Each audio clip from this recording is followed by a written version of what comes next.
Welcome back, welcome back, welcome back. All right, welcome back to this part 3 video.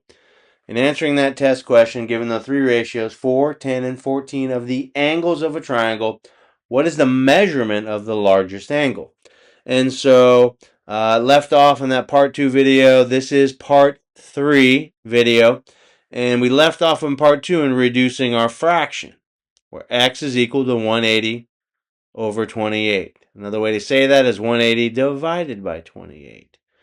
Okay, so I have an even number on top. I have an even number on bottom.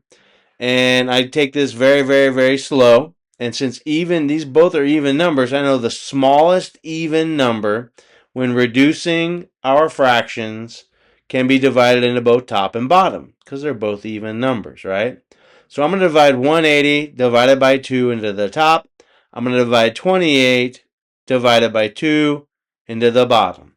And I'm just going to keep doing that until I get the smallest fraction that cannot reduce. Now, some of you may know a bigger number that can evenly divide into top and bottom.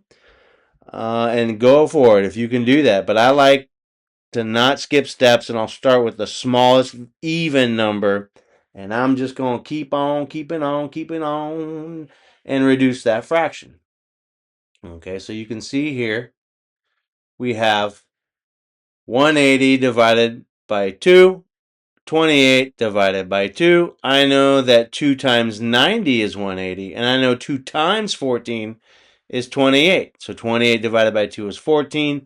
180 divided by 2 is 90. We're not done. We can reduce again. I'm going to keep going. I'm going to keep trying to reduce this fraction. Okay, we got an even number on top, an even number on the bottom. I know I can divide 2 into top and bottom once again. So 90 over 14. 90 divided by 2. 14 divided by 2 gives me 45 over 7. Okay.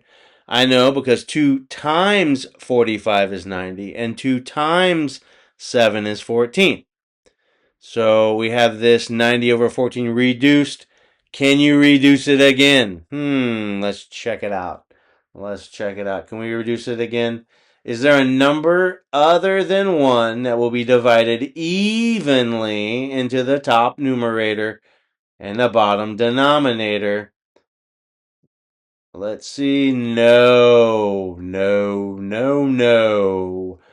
X equals 45 over 7. That is reduced as far as we can reduce it.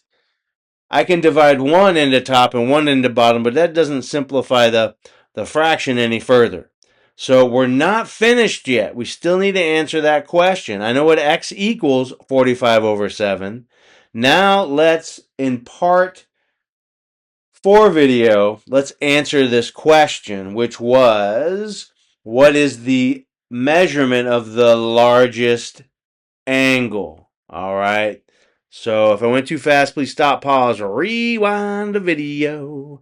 Thank you for joining me.